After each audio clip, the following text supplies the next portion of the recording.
नमस्कार, स्वागत है आप सभी का यूट्यूब चैनल पर। तो देखिए फ्रेंड्स, आप कोई भी एग्ज़ाम दे रहे हो और अभी बिहार स्टेट का जो एग्ज़ाम चल रहा है उसमें तिथि से सबसे ज़्यादा प्रश्न पूछे जा रहे हैं कि मान लीजिए रूस जर्मनी में शांति संधि कब हुई थी। मतलब वर्ल्ड वाले जो डेट है ना, जो ईयर्स है, उनसे ज़्यादा प्रश्न पूछे जा रहे हैं। तो चलिए आज हम लोग इस वीडियो में, छोटी सी वीडियो होगी, 10 से 15 मिनट की वीडियो होगी, जिसमें कि सारे तिथियों को हम लोग देखेंगे जिनसे कि प्रश्न पूछे जा रहे हैं। तो बिना देरी किए बढ़ते हैं हम लोग अपने प्रश्नों की तरफ, प्रश्नों नहीं तिथियों की तरफ, जो कि महत्वपूर्ण तिथियाँ हैं। देखिए, एक तो ये प्रश्न पूछा जा रहा है कि रूस तथा जापान में युद्ध जिसमें जापान की विजय हुई थी, मतलब रूस और जो जापान में युद्ध हुआ था उसमें किसकी विजय हुई थी? तो जापान की विजय हुई थी। ये कब हुआ था? तो ये हुआ था 1905 ईस्वी में।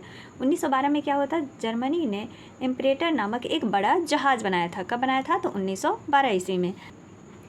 फिर आता है हमारा 1889 का, जिसमें जर्मनी ने ऑस्ट्रिया के साथ क्या किया था? तो द्वैध संधि की थी। द्वैध संधि जर्मनी और ऑस्ट्रिया ने कब की थी? तो 1879 ईस्वी में। त्रिगुट की स्थापना कब हुई थी या त्रिगुट कब बना था? तो 1882 ईस्वी में त्रिगुट बना था, जिसमें कौन कौन देश थे? तो जर्मनी, ऑस्ट्रिया हंगरी और इटली थे। ऑस्ट्रिया हंगरी दोनों एक ही होगा, और इटली। अगला आता है हमारा त्रिदेशीय यानी ट्रिपल एतांत संधि, जो कि 1907 ईस्वी में हुई थी। इसमें कौन कौन सा थे देश? तो इसमें था फ्रांस, रूस और ब्रिटेन। ठीक है, इन तीनों ने मिलकर के त्रिदेशीय संधि बनाई थी। 1914 में प्रथम विश्व युद्ध था, ये तो सभी को पता होगा। अब आते हैं जो हमारा एग्ज़ाम में पूछा जा रहा है। जैसे जर्मनी ने रूस के खिलाफ युद्ध की घोषणा कब की थी? तो वो किया था 1 अगस्त 1914 ईस्वी में। विश्व युद्ध से रूस अलग कब हो गया? तो विश्व युद्ध से जो है रूस कब अलग हो गया था? तो 1917 ईस्वी में अलग हो गया था। रूस और जर्मनी में शांति संधि कब हुई थी? तो 1918 ईस्वी में हुई थी रूस और जर्मनी में शांति संधि। अगला है हमारा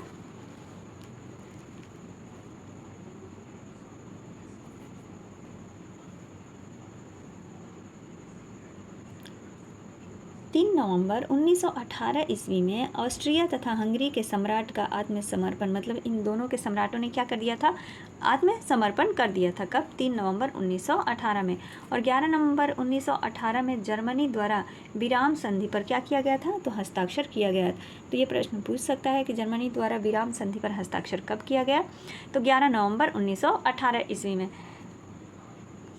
वर्साई की संधि कब हुई थी? तो 28 जून 1919 को। ये प्रश्न बहुत पूछे जा रहे हैं कि वर्साई की संधि कब हुई? तो 28 जून 1919 को हुई थी। और मित्र राष्ट्रों का पेरिस में सम्मेलन हुआ था। कब हुआ था? तो जून 1919 में, जनवरी और जून में हुआ था। 1936 में क्या हुआ था? तो पेरिस के शांति समझौते से असंतुष्ट राज्यों ने अपने आप को क्या कर लिया? अलग कर लिया था। ठीक है, कब? तो 1936 ईस्वी में। आगे बढ़ते हैं। देखिए, व्यापार मंदी से प्रश्न पूछा जा रहा है ना कि विश्व व्यापार मंदी कब से कब तक? तो 1929-30 में भयानक विश्व व्यापार मंदी छा गई थी। तो अगला महत्वपूर्ण तिथि है हमारा 1938। 1938 में क्या हुआ था?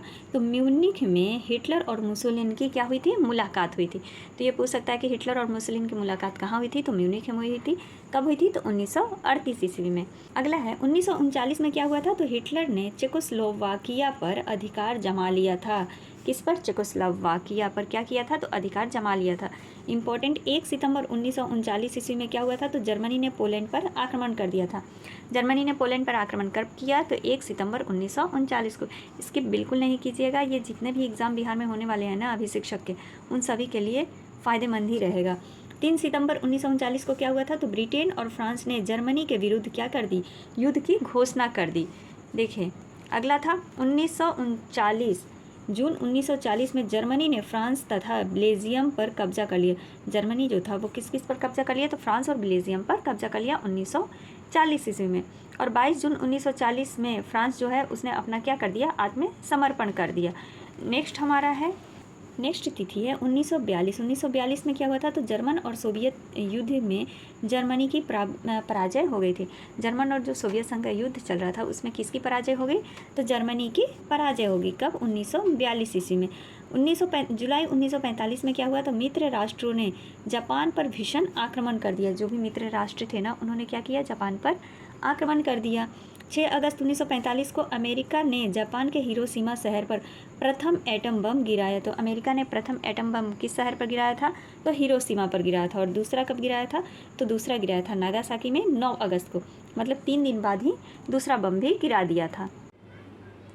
अगली महत्वपूर्ण तिथि कौन सी है? तो 1864 ईस्वी में क्या हुआ था? वन सेवा की स्थापना हुई थी। देखिए वन सेवा की स्थापना कब हुई? तो 1864 ईस्वी में। 65 में क्या हुआ? तो वन अधिनियम बना। मतलब वन सेवा की स्थापना तो होती है 64 में, लेकिन जो भारतीय वन अधिनियम बना वो बना था 1865 ईस्वी में। तो इस प्रकार के कन्फ्यूज़न वाले एग्जाम में आ सकते हैं। नेक्स्ट है हमारा तिलक मांझी का जन्म कब हुआ था? तो 1750 ईस्वी में। 1789 में क्या हुआ था? तो इस तिथि के दिन तिलक मांझी ने राजस्व की राशि कम करवाने एवं किसानों की भूमि जमींदार से छुड़वाने के लिए सशस्त्र विद्रोह किया था। तो ये पूछ सकता है कि तिलक मांझी ने राजस्व की राशि को कम करने के लिए सशस्त्र विद्रोह कब किया था? तो 1789 ईस्वी में। 1785 में तिलक मांझी को फांसी दे दिया गया। 1789 में क्या हुआ था? तो तमार विद्रोह की शुरुआत हुई थी। 94 में क्या हुआ था? तो तमार विद्रोह का अंत। तो तमार विद्रोह की शुरुआत कब हुई थी? तो 1789 ईस्वी में। और अंत कब हुआ था? तो 1794 ईस्वी में। 1800 में चेरो का विद्रोह किया गया था।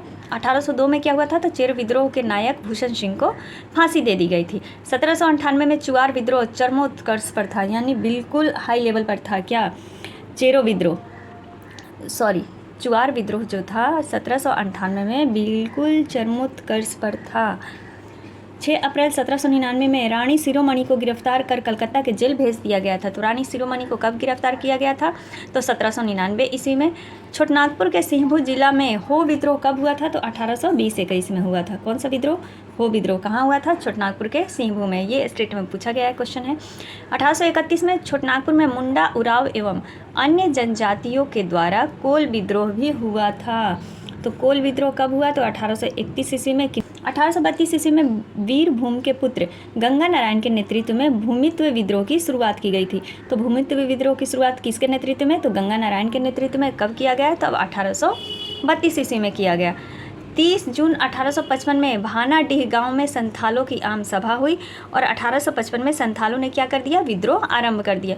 तो देखिए अगर टेढ़ा मेढ़ा घुमा करके क्वेश्चन आ सकता है तो भागनाडीह गांव में संथालों की आम सभा कब हुई? ये हमारा जो अभी बीपीएससी एग्ज़ाम आने वाला है उसमें भी पूछ सकता है, क्योंकि 6 से लेकर के 10 तक तो उसमें भी पढ़ना है, 6 से 8 वाले में। तो ये हमारे लिए बहुत ही फ़ायदेमंद, यूज़फुल ही रहेगा। फास्ट करके एक झलक आप लोग ज़रूर देख लें इसको। 1897 में मंगल पांडे की अगुवाई में बैरकपुर में छावनी सैनिक विद्रोह हुआ था, ये तो याद ही होगा। 55 में क्या हुआ? तो अधिनियम 37 पारित किया गया। 99 और 1900 में बिरसा मुंडा के नेतृत्व में उपनिवेशवाद का क्या किया गया? विरोध किया गया। तो बिरसा मुंडा के नेतृत्व में किसका विरोध किया गया? तो उपनिवेशवाद का विरोध किया गया। कब? 1899 से 1900 ईस्वी में।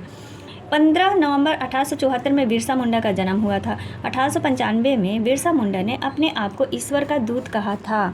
हाँ, ये कहा ही था कि बिरसा मुंडा ने अपने आप को क्या कहा? कि ईश्वर ने मुझे इन मतलब जो ये जनजाति है उनका उद्धार के लिए धरती पर भेजे हैं। तो इसलिए उसने अपने आप को ईश्वर का दूत घोषित किया था।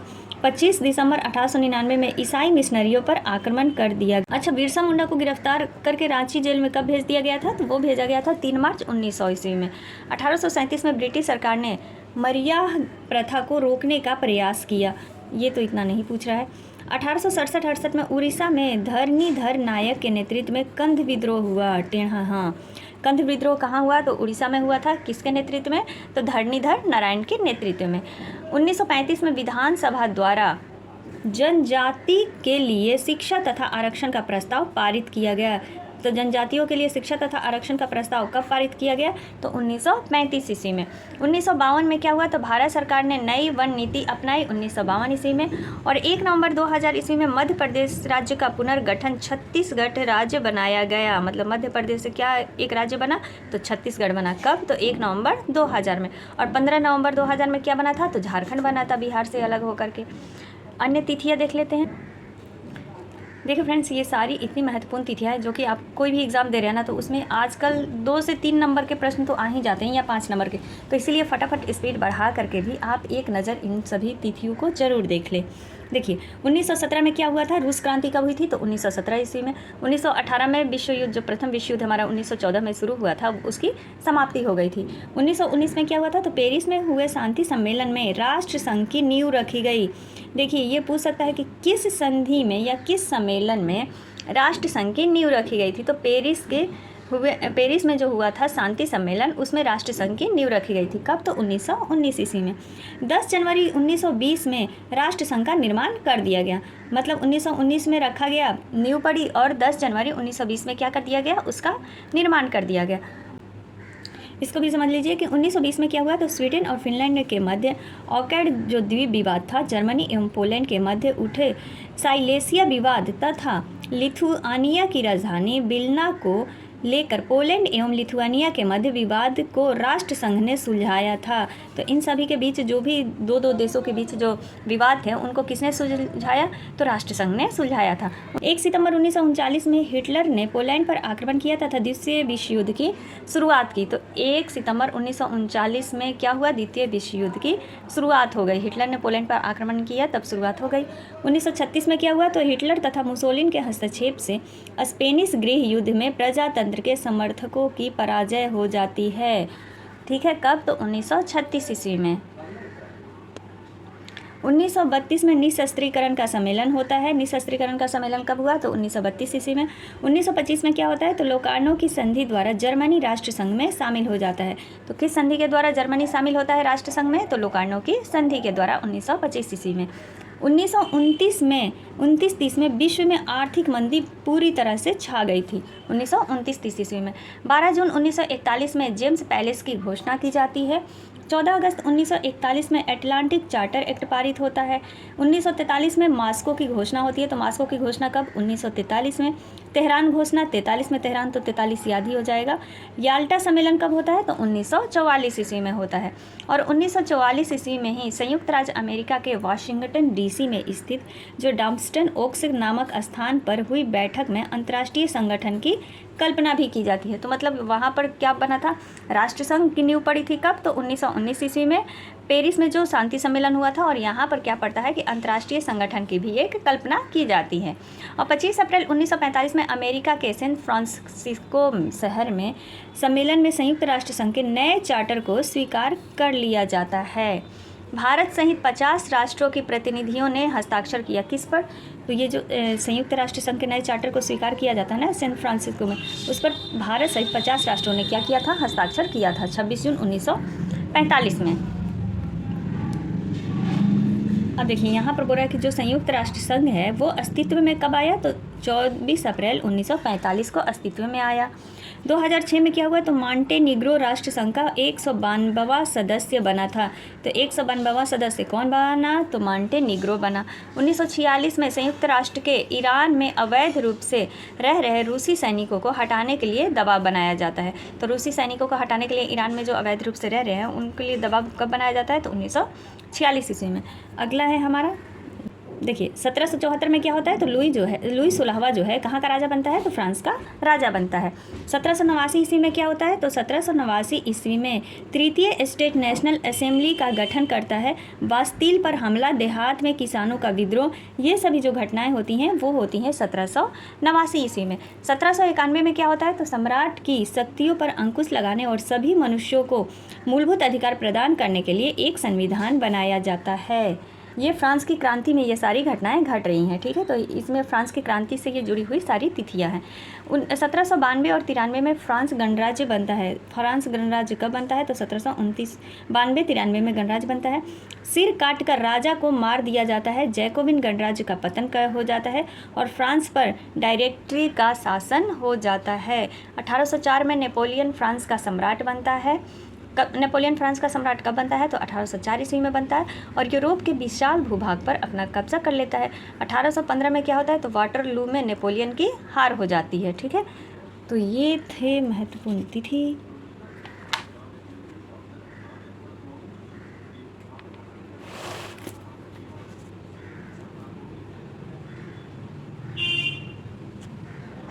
तो आज के लिए बस इतना ही, मिलते हैं अगले वीडियो में नेक्स्ट टॉपिक के साथ। तब तक के लिए धन्यवाद।